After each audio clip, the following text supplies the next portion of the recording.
As far back as I can remember, I've always wanted to have good aim. From playing casually with friends to solo queuing on CSGO, it's been a long road. But that all changed once I ran to this little known program by the name of Kovaaks. Now at first, my gains did not come easy, which is the exact reason I'm here today.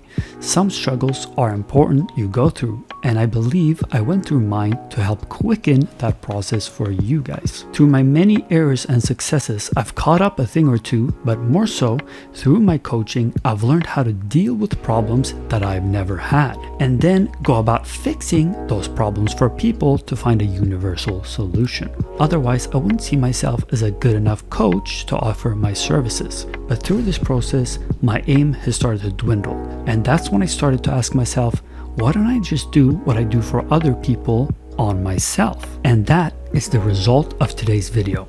So I took 8 weeks to play 8 completely different playlists, ranging from previous playlists that I have found success in. So Static God has worked for me, which is why I go on and customize it to my preferences. It ended up being a completely different playlist due to my constant tweaking and editing. And well, out of 8 playlists, we got it down to 3.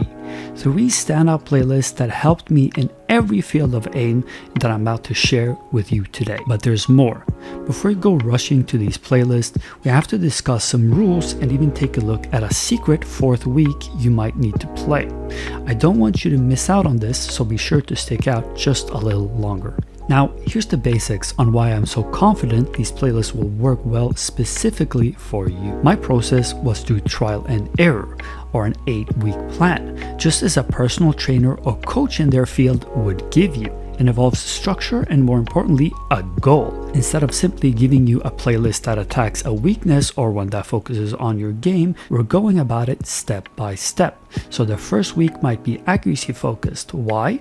Because the accuracy then helps with the speed focus that'll come in week 2. Hopefully you're starting to see how we're assisting the future and building up a solid base. Rather than just proclaiming that one is better than the other, we include both ideas.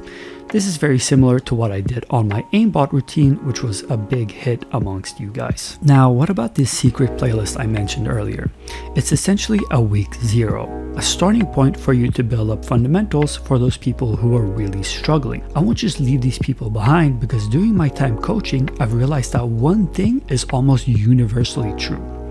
Most people rate themselves a lot higher than their actual level. Their realization often comes when I ask them to rate their own aim, and they then have to send some VODs to prove it. It's only when that person takes a look at his own VODs that he realizes, I'm not doing too great. That is sadly a frequent occurrence. I've had people rate the reactive 7 out of 10 only for it to barely be a 1 out of 10. And this realization specifically appears after sharing their VOD with someone else. So I encourage you to record a test playlist I have in the description. But that's not enough. I made a clear and concise system for you to understand your level. This is meant to help you identify where you need to begin, or if you even need this extra starting point I've mentioned. Now I want you to go and look in the description. There you have a playlist specifically designed to test your aim. In fact, it's the 4 scenarios I personally use to identify people's weaknesses during my coaching. The scoring is as following: less or around 55 in static, then you'll do week 0. Less than 60 in Vox TS, less than 7,000 in Close Fast Strafes Easy, and less than 1,000 in Smoothbot Glider. Now, if you catch yourself being around that mark or barely scratching those scores, I do recommend starting off with week 0 either way. In fact, you shouldn't even think of week 0 as a result-oriented playlist. Why? Because most of you are thinking about aim like it's fulfilling a short-term gratification. How do I feel right now or tomorrow, rather than how will this help me in the long run? If you play easier scenarios, it might indirectly be working on some weaknesses you didn't even know you had. And more importantly, it's probably the level you should be starting at. So when week 1 hits, you'll be well equipped to handle it. It's less of a direct results and more of an indirect training method that frankly a lot of you should be doing. Do be sure to update me on the progress during the 4 weeks and comment on this video how it goes. Consider joining my Discord for aim coaching or join the many activities we have on there. Don't be afraid to say hello or just ask a question you'd like done.